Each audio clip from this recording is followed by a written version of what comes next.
അപ്പൊ ഞാൻ പറയുന്നത് അങ്ങനെയുള്ള ആലിമീങ്ങൾ തെരഞ്ഞെടുത്ത രണ്ട് മഹാരഥന്മാരാണ് ബാഫക്കിത്തങ്ങളും കുപ്പോയത്തങ്ങളും. അപ്പോ കുറെ കാലം കഴിഞ്ഞ് നമ്മളെ എല്ലാ മുന്നേറ്റവും കഴിഞ്ഞു.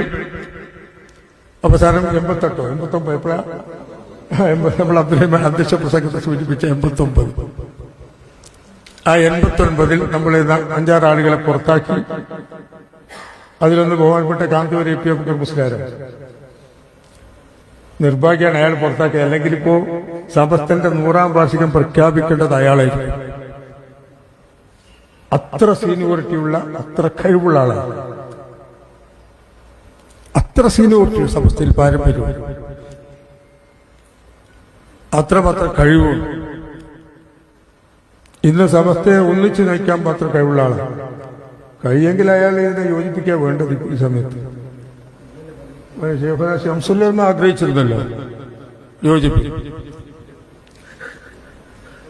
ശംസുല്ലമ ആഗ്രഹിച്ചിരുന്നു ഞാൻ ചന്ദ്രികയിൽ എഴുതിയിട്ടില്ലേ? ശൈഖുനാ വഫാത്തിന് ശേഷം കാന്തപുരത്തിന്റെ പുസ്തകത്തിലുണ്ട്, കാന്തപുരം എഴുതിയിട്ടുണ്ട്. ശൈഖുന അവസാന കാലത്ത് ഐക്യം ആഗ്രഹിച്ചിരുന്നു എന്ന് എന്നോട് പറഞ്ഞിട്ടുണ്ട്. ഈ കാര്യം ശൈഖുനയുടെ വഫാത്തിന് ശേഷം ചന്ദ്രയിൽ അബ്ദുറഹ്മാൻ കല്ലായി എഴുതിയിട്ടുണ്ട് എന്ന് കാന്തപുരത്തിന്റെ പുസ്തകത്തിൽ, അയാൾ സ്വയം ജീവചരിത്രം എഴുതിയിട്ടില്ല, ആ പുസ്തകത്തിൽ. അപ്പൊ ഞാൻ പറയുന്നു, ഇപ്പൊ ജാതിയൊക്കെ നടത്തിയല്ലോ, 2 ജാഥ കഴിഞ്ഞു. അയാളെ ജാതി മോശമൊന്നല്ല, ഗംഭീര ജാതിയാണ് നടത്തിയത്. നമ്മൾ സമ്മതിക്കണം അല്ലേ? തിരുവനന്തപുരത്തേക്ക് എന്താ ജനക്കൂട്ടം, അസൂയ തോന്നും കണ്ടാൽ. അപ്പൊ ഞാൻ പറയുന്നത്, അവരെ പുറത്താക്കി. അവർ നമുക്കെതിരെ വെല്ലുവിളി ഉയർത്തി.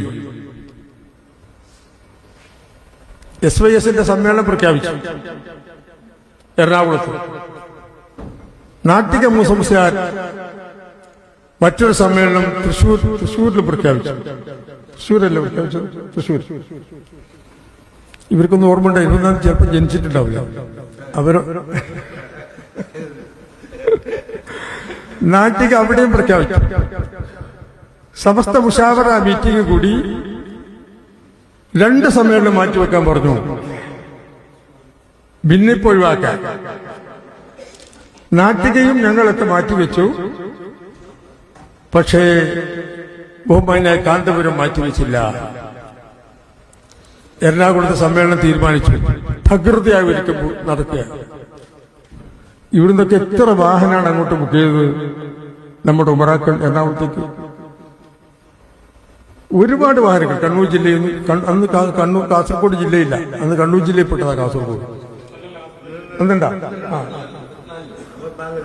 84 ഉണ്ടല്ലേ? അപ്പൊ കണ്ണൂരിൽ നിന്ന് കാസർഗോഡ് നിന്നൊക്കെ ഒരുപാട് വാഹനങ്ങൾ കോഴിക്കോട് നിന്നും മലപ്പുറത്തും. ഞങ്ങൾ ഭയപ്പെട്ടു പോയി, ആ സമ്മേളനം വിജയിച്ചാൽ പിന്നെ നമ്മളെ കഥ കഴിഞ്ഞു. ഞാൻ അപ്പുറത്ത് കാന്തപുരമുള്ളത്, ജനങ്ങളും കൂടി കാന്തപുരത്തിന്റെ കൂടെ കൂടിയാലുള്ള കോല, ജനങ്ങൾ കൂടാഞ്ഞിട്ടുള്ള കോല നമ്മൾ കാണുന്നില്ലല്ലോ. ജനങ്ങളും കൂടി കൂടിയാലുള്ള കോല എന്തായിരുന്നു? ഞാനും ലീഗ് തലേക്കേര് കുറച്ചാളുടെ എന്റെ മാതിരി ലീഗ് തടിമക്കൂടിയ, എല്ലാവരും ലീഗ് കൂടെ, ചില ലീഗ് തടിമക്കൂടെ ചില കൂട്ടുണ്ടാവും, ഇങ്ങോട്ട് കൂടിയ. ഞാനും മുഹമ്മദ് ബഷീർ മരിച്ചുപോയുള്ള പുറത്തു കൊടുക്കട്ടെ, നാട്ടിക. ഞങ്ങൾ പാർട്ടിയുടെ സമ്മതത്തോടെ മുഹമ്മദ് ഫൈസിയുടെ തിരൂർക്കാട്ട് വീട്ടിൽ നിന്നു സമസ്തയെ യോജിപ്പിക്കണമെന്ന് ആലോചിച്ചു. ഒരാളിപ്പോ ജീവിച്ചിരിപ്പുണ്ട് ആ മീറ്റിംഗ് പങ്കെടുത്ത്, പയ്യന്നൂരിലെ പെരുമ്പയിൽ SK സംസാരിച്ചു. പിന്നെ വേറെ ആരും കൂടി ഉണ്ട്, അത് എനിക്ക് ഓർമ്മ കിട്ടുന്നില്ല. ഒരാൾ കൂടിയുണ്ട്, ചിലപ്പോൾ സാഹസിലുണ്ടോന്ന് അറിയില്ല. എന്നോട് ഈയിടെ പെട്ടെന്ന് കണ്ടു പറഞ്ഞു, അന്ന് ഞാനും ഉണ്ടായിരുന്നു സംസാരിക്കാന്റെ കൂടെ. അപ്പൊ ഞങ്ങൾ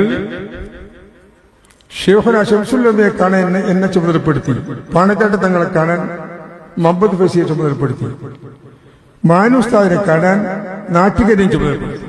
ഞങ്ങളെങ്ങനെ പിരിഞ്ഞു. ശൈഖുനായെ ഞാൻ കണ്ടു, യോജിപ്പിനെ പറ്റി സംസാരിച്ചു. അപ്പൊ എന്നോട് പറഞ്ഞൊരു വാക്കുണ്ട്, എല്ലാം കേട്ടതിന് ശേഷം, ഓക്കെ ഞാൻ സമ്മതിക്കുന്നു, പക്ഷെ എനിക്കിതിനൊക്കെ വയ്യ, ക്ഷീണിതനാണ്, നീ പാണക്കാട്ടേക്ക് പോയിക്കോളൂ. അവരെ ഒഴിച്ചു നിർത്തി ഒരു ചർച്ചയും വേണ്ട, അവരെ ഒഴിച്ചു നിർത്തി ഒരു ചർച്ചയും. ആ പറഞ്ഞൊരു വാക്കിന് അടിവരയാണ്. എത്ര വർഷം മുമ്പാണ് ഇത് പറയുന്നത്? 10-35 വർഷം മുമ്പ്. പാണക്കാട്ട് സാദാത്തുകളെ ഒഴിച്ചു നിർത്തി ഒരു ചർച്ചയും വേണ്ട, അവർ തീരുമാനിക്കട്ടെ.